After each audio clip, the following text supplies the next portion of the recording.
ধাক্কা দিয়ে হানাদার লিগার বাহিনী ঢুকে গেল। আমি তো মানসিকভাবে প্রস্তুত, এখন ঢুকে গেছে, এখন তো আর কিছু করার নাই। আমি বললাম আপনারা দাঁড়ান, আমি আসতেছি। এটা বলে আমি আমার ছোট বোনের মানে কাপড় নিয়ে আসতেছি। তো আমি আমার ছোট বোনের রুমে গিয়ে আমি ওর চুলটা টান দিলাম। ও রাগ করে উঠে বসলো, আমার দিকে তাকালো। তো আমি বললাম দে আর হিয়ার। তো ও বললো কে? পুলিশ। আমি বললাম you know what to do, তুমি জানো তোমার এখন কি করতে হবে, এই শেষ কথা। তারপর আমি একটা কাপড় নিয়ে আমি ওদের সাথে চলে গেলাম।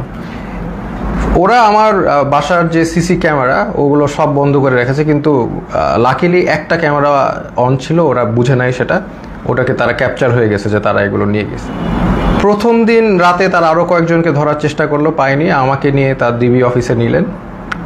ওইখানে যে অবস্থা, মানে এটা ভয়ঙ্কর অবস্থা, মানে 80-100 জনের মতো লোক ছোট একটা স্পেসে, মানে কেউ বসলে কেউ শয়, কেউ শুইলে কেউ বসে, একসাথে সবাই শোয়ার স্পেস নাই।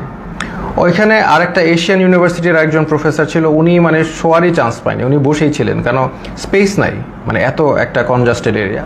ফ্যান নাই, একটা রুমে কিছু এসি ঢুকে, আর বাকি সব রুমে হচ্ছে মানে একদম ফ্যান নাই, কিছু নাই, সব সময় লাইট থাকে, সব সময় সাউন্ড থাকে, আপনি ঘুমাতে পারবেন না। তো ওইখানে ঢুকে প্রথম দিন তো আমার খুব মানে অবস্থা ভালো না। আমার তো এমনি আপনারা জানেন স্পাইনে প্রবলেম হওয়ার কারণে আমার এমনি সবসময় পেইনে থাকে, আমি নিউরোলজিক্যাল পেইনে থাকি। ফিজিওথেরাপি করলে কমে, আবার নাহলে বেড়ে যায়। সেই সিচুয়েশনে আমাকে এরকম একটা জায়গায় নিয়ে গেল যেখানে আমার কোনো বসার জায়গা নেই, সব পুরাটাই ফ্লোর, হার্ড ফ্লোর, তাও আবার মুভ করার তো কোনো স্কোপই নাই, শত মানুষ। তো এরকম জায়গায় প্রথম একদিন ছিলাম, ওই রাতে ছিলাম। তারপরের দিন ওরা আমাকে ডেকে নিয়ে গেল উপরে নিয়ে তারা আমাকে প্রশ্ন করলো যে আপনি ব্র্যাকে কয়জন শিবির আছে। আমি বললাম আমি তো শিবির করি না, আমি কীভাবে জানবো ব্র্যাকে শিবির কয়জন আছে বাকি। এরকম অনেক প্রশ্ন করলো বারবার। তারপর অ্যাট ওয়ান পয়েন্ট তাদের মধ্যে ওই হানাদার লিগার বাহিনীর একজন, উনি আর কি জিজ্ঞেস করলো, বলেন তো এই কোটা দিয়ে আপনি এত কথা বলেন, কোটার পদ্ধতি কি, বিসিএস এর সিলেকশন প্রসেসটা কি? তা আমি তো আসলে বলতে পারি নাই, কারণ হচ্ছে আমি মানে মেন্টালি তো ওই লেভেলেই নাই, তাই না, আমি একটা মানে ভয়ঙ্কর একটা অবস্থায় আছি, ওই লেভেলেই নাই। তো তারপরে ওরা কি করলো, ওরা এসে আমাকে মনে করেন আমাকে ধাক্কা দিল। আমার তো স্কেচ নিয়ে হাঁটতে হয়, আপনারা জানেন, একটা লাঠি নিয়ে হাঁটতে হয়। সে আমাকে ধাক্কা দিল, তারপর আমার মুখে হিট করা শুরু করলো। আমাকে 6টা হিটের পরে আমি আসলে মানে অজ্ঞান হয়ে যাচ্ছিলাম। তারা আমাকে বলে না ডোন্ট এরকম করে আমাকে দাঁড় করাইলো, আবার 2-4 বার হিট করলো। তো তারপরে তারা আমাকে মানে বললো যে আপনি তো খুব খারাপ জায়গায় আসছেন, আপনার বাম পায়ে প্রবলেম, ওই ডান পাকে আমরা একদম করে আপনাকে পুরোপুরি লুলা বানাই দেবো। তো এরকম একটা কথা বললো, এবং আরেকজন লাঠি নিয়ে আসলো আমাকে মারবে। পরে ওরা লাঠি দিয়ে হিট করে নাই, না করে আমাকে ওই জায়গায় আবার সেই জায়গায় যেখানে রাখে সেখানে নিয়ে গেল। তো ওই জায়গায় আবার আমার থাকা শুরু হলো। মানে ওইখানে এমন একটা জায়গা, বললাম তো, কেউ যে এটা ফার্মের মুরগির মতো, ওইখানে কেউ মুভ করতে পারে না, কারণ এত মানুষ, এত শর্ট জায়গায় মুভ করার, কেউ হাঁটার কোনো সিস্টেম নাই। ওই যে আমি বললাম আপনাদের, কেউ শুলে, কেউ বসে, কেউ বসলে, কেউ শোয়, মানে আর সবসময় লাইট আর সাউন্ড কন্টিনিউয়াস, ঘুমানোর কোনো স্কোপ নাই। ওইখানে সবচেয়ে ভ্যালুয়েবল রিসোর্স হচ্ছে একটা বোতল, কারণ আমরা তো ফ্লোরের মধ্যে তো ওখানে তো হার্ড ফ্লোর, ওইখানে কেউ যদি একটা বোতল পায় আলহামদুলিল্লাহ, মানে এটা মানে ভ্যালুয়েবল রিসোর্স। তো ওই বোতলটার উপরে তারা মানুষ মানে পেলে যে খুশি। তা আমাকে অনেকে চিনেছে, ওইখানে চেনার কারণে দেখা যাচ্ছে 2 দিনের মধ্যে আমি একটা বোতল ম্যানেজ করলাম মাথায় দিয়ে শোয়ার জন্য ফ্লোরে, এই একটা অবস্থা। তো আরেকটা বিষয় হচ্ছে ওইখানে 80 জনের একটা টয়লেট, আর আমার তো এমনি যেহেতু হাই কমোড ইউজ করতে হয়, বিকজ আমার মানে স্পাইনে প্রবলেম আছে। তো ওইখানে লো কমোড, তাও আবার 80 জনের জন্য একটা, 100 জনের জন্য একটা। তো এত লোকের একটা কমোড তো বুঝতেই পারছেন কেউ ইউজ করতে পারে না ওইভাবে। সো আমি খাওয়া কমিয়ে দিলাম, because I have to go to the washroom, এটা তো যাওয়া যাবে না। আমি খুব কম খাওয়া শুরু করলাম যাতে টয়লেটে না যাওয়া লাগে। আর আরেকটা বিষয় হচ্ছে টয়লেটে ইউজ করে সাবানও তারা প্রোভাইড করে না কোনো রকম। সো এইরকম একটা কন্ডিশনে আমরা যাচ্ছি।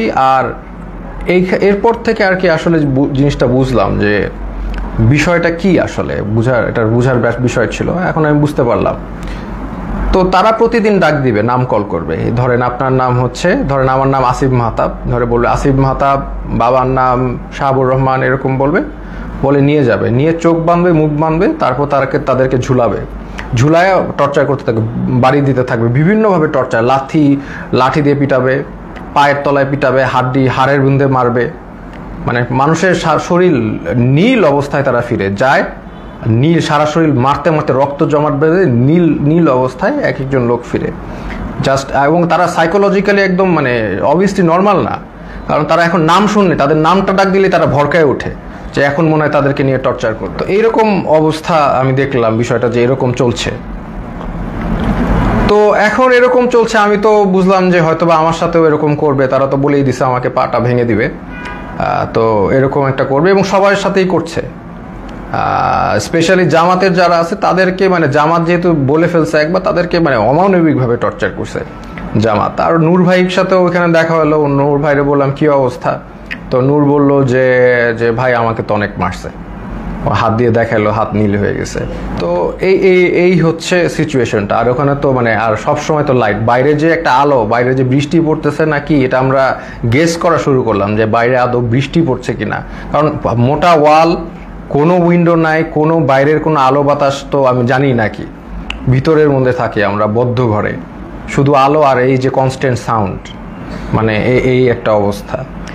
তো এরকম যাচ্ছে, এইরকম একটা অবস্থা যাচ্ছে।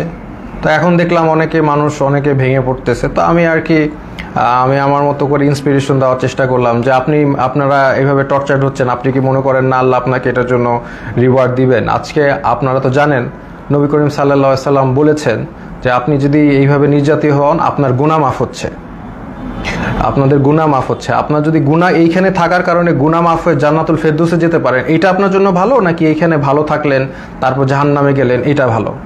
তো এইভাবে আমি সবাইকে একটু ইন্সপায়ার করার চেষ্টা করলাম, মোটিভেশন দেওয়ার চেষ্টা করলাম। আর আমার নিজের তো হেলথ কন্ডিশন ডিটোরিয়েট করতেছে প্রোগ্রেসিভলি, আর ওয়াশরুমের ইস্যুটা তো ছিলই। তো এইরকম একটা অবস্থায় সবাইকে মানে মোটিভেট করছি আমি। আর আমার নিজেরও তো ওই যে ফার্স্টের দিন যেভাবে আমার মুখে ফেসে হিট করেছে, এই পরে তো আমার একটা দিন জ্বরই ছিল, আমি শুয়েছিলাম। তো এই হচ্ছে আমাদের মানে সিচুয়েশন। আমি ওখানে একদিন শুয়েছিলাম, তারপরেও আমি সবাইকে মোটিভেশন দেওয়ার চেষ্টা করি। একটা ছেলে আসলো, সেই ছেলেটা কাঁদতে কাঁদতে সে, স্যার আমি তো কিচ্ছু করি না, আমি জাস্ট ইলেকট্রিক্যাল কাজ করি, আমাকে ধরে নিয়ে আসছে স্যার, আর ধরে নিয়ে আমাকে টর্চার করতেছে, কাঁদতে কাঁদতে শেষ। আমি বললাম কাঁদতেছো কেন, মানে তুমি পুরুষ মানুষ না, are you not a man, তুমি কাঁদবা কেন, টর্চার করলে করবে। বলে স্যার আমাকে স্বীকার করতে বলে, আমি খুন করেছি, এই করেছি, আমি তো করি নাই স্যার।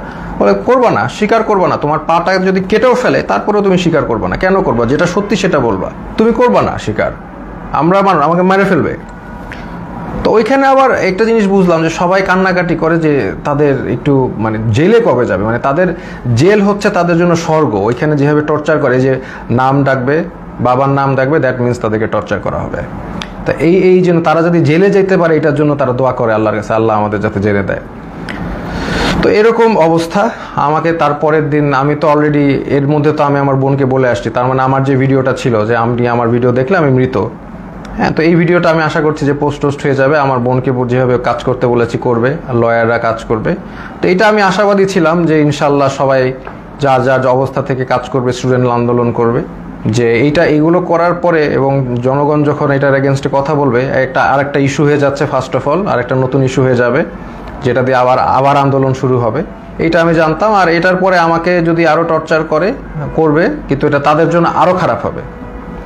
তো তারপরে আমাকে তারা ঠিকই গুম করা অবস্থায়, আর আমার বাবা মা যতটুকু জানলাম আমাকে গুম করে ফেলছে। তো এটা তারা বলছে, তারা স্বীকার করে না যে তারা নিয়ে আসছে। তো এই অবস্থায় তারা আমাকে কোর্টে চালান দিল। তো আমি চিন্তা করলাম যে কোর্টে যেহেতু যাচ্ছি, এখানে মিডিয়া পাইলে আমি আমার এক আঙ্গুল দেখাবো, শাহাদাত, এক উম্মা, আমরা এক উম্মা, হ্যাঁ, আমার গায়ে আমরা সবাই এক। তো এই সিম্বলটা আমি চিন্তা করেছি দেখাবো। তো আমি জানি যে এগুলো দেখালে তারা আমাকে আরো অনেক নির্যাতন করতে পারে, দেখাইলাম, কারণ এটা আমি তো জানি জনগণ বুঝবেন যে আমি এক আল্লাহ, এক রসুল, এক উম্মা, এই কথাটা আমি বুঝাতে চাচ্ছি যে আমরা সবাই এক।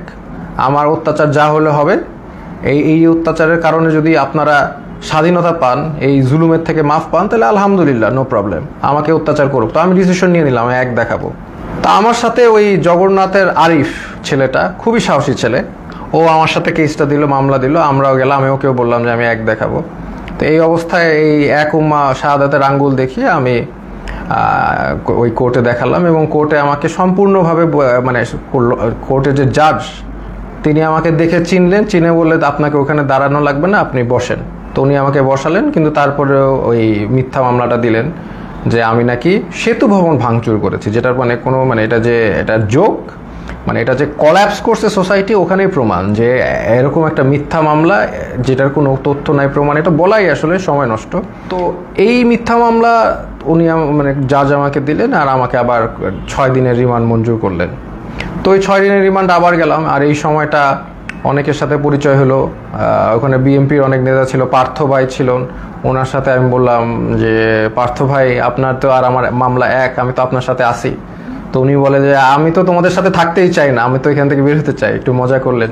তো এরপরে অনেক মানুষের সাথে পরিচয়। একজন আসলেন, ওনাকে মানে উনি হাঁটতেই পারতেছেন না, পাটা একদম প্রচুর মানে অবস্থা খারাপ করে পিটিয়েছে। ওনার অপরাধ ছিল উনি ছাত্রদের পানি খাইয়েছেন, উনি ছাত্রদের পানি দিয়েছেন, ছাত্ররা পানি খাইয়েছেন, এই জন্য তাকে অমানবিক টর্চার করল। তো টর্চার করলো, উনি এসে শুয়ে গেল। আমি বললাম যে এইগুলো একই কথা বললাম যে আপনাদের এটা গুনাহ মাফ হচ্ছে। তারপরে লাস্টে একটা কথা বললাম যে আপনি যে এত টর্চার্ড হলেন ছাত্রদের পানি খাওয়ে, এখন আবারও কি খাওয়াবেন আপনি?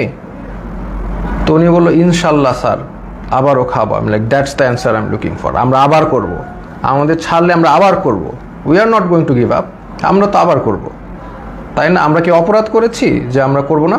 পানি খাওয়ানো কি অপরাধ? তো এই হচ্ছে একটা অভিজ্ঞতা। তো এরকম এই যে একজন পেলাম।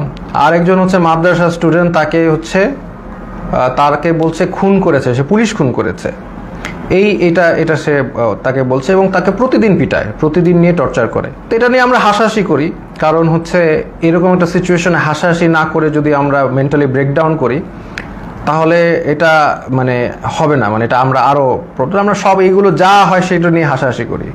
তাই আমি বললাম কি নিয়ে মেরেছে? বলে যে আমাকে বলেছে যে তুমি তো মাদ্রাসার স্টুডেন্ট, তুমি তো কোরআন পারো। বলে হ্যাঁ পারি। তো কোরআনকে বলছে অর্থ জানো? অর্থ জিজ্ঞেস করেছে, অর্থও সে পারে, সে কোরআনে হাফেজ। তো তারপর বলে কোরআনে হাফেজ এই রবীন্দ্রনাথ না কার বই পড়েছো? সে বলছে পড়েছি। তো বলে পড়লা কেন? এই অন্য এই নন ইসলামিক বই পড়া তো হারাম, এইটা বলে আবার টর্চার করলো, হাতে পায়ে পিটালো। মানে খামুক, মানে একটা কিছু বলেই পিটায়। আমরা এটা নিয়ে হাসাহাসি করতে করতে শেষ। যে বলে ও বলো, আমিও বললাম যে কোনোভাবেই স্বীকার করবা না, যে তুমি যদি খুন না করে থাকো তুমি মিথ্যা মামলা দিবে। বলে আমাকে আরও টর্চার করবে। বলে করবে, বললাম তো তোমাদের ইয়ে দিয়ে করাত দিয়ে হাত পা কেটে দিলেও স্বীকার করবা না, যেটা সত্যি সেটা বলবা।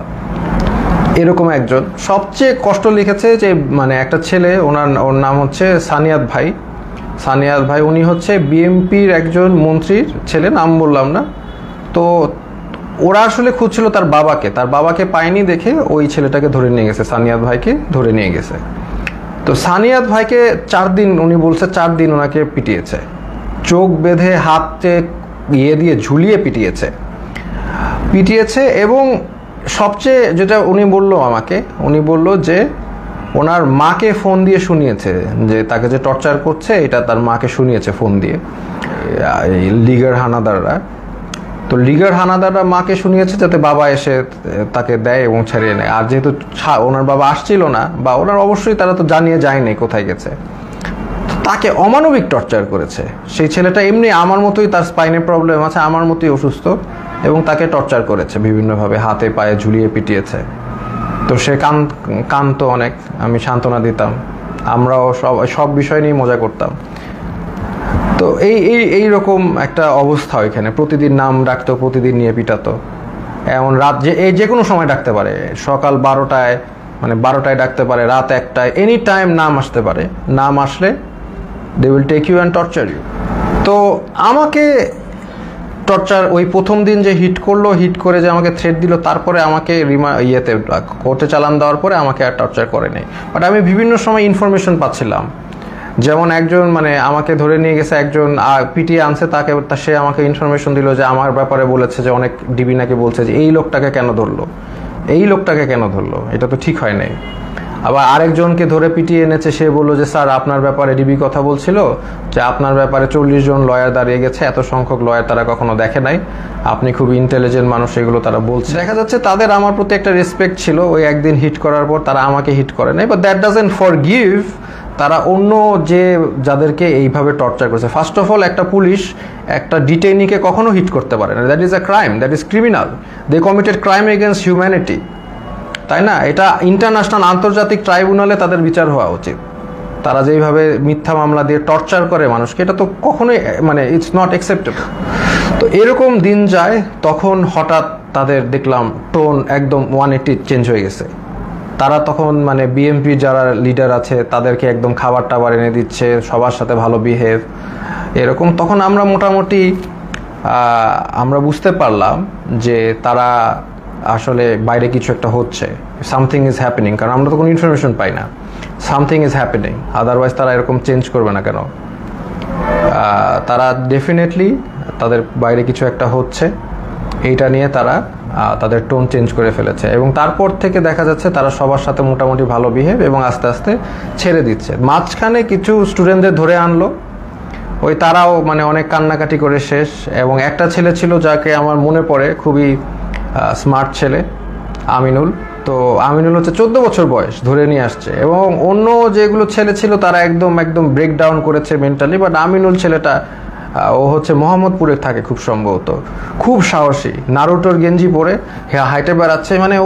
ও হি ডাজেন্ট কেয়ার, এই ছেলেটা ডাজেন্ট কেয়ার যে ওর সাথে এখন কি টর্চার করা বা কোথায় আসে। লাইক মানে চলে আসে আমাকে বলতে, স্যার আপনি কি ড্রাগন বল জি দেখেছেন? আমি বললাম হ্যাঁ ড্রাগন বল জি দেখছি। বলে আমি দেখতেছি, আমি ওই ডিমন স্লেয়ার দেখেছি, এই দেখেছি সেই দেখেছি। তো মানে একদম মানে হি ডাজেন্ট কেয়ার, সে দেশ স্বাধীন করতে নামছেও দেশ স্বাধীনই করবে। আমিনুল নামটা ছেলেটার, ওকে 14 বছর দেখে ওকেও ছেড়ে দিয়েছে। তো এইরকম আর কি ঘটনার বিষয়গুলো। তারপরে ওইটার পর থেকে আস্তে আস্তে অনেককে ছেড়ে দিয়েছে, এবার অনেকে ছাড়েনি, অনেকে তারপরেও টর্চার করেছে।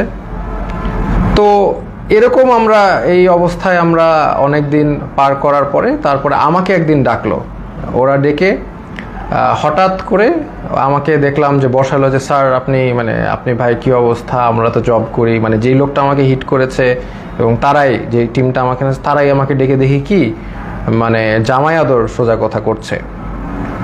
তো তখন আমি বুঝতে পারতেছি না যে কি হচ্ছে। এখন হয়তো বা বুঝলাম যে সিচুয়েশন বাইরে পরিবর্তন হয়েছে, দেখি তারা আমাকে ভালোভাবে ট্রিট করছে।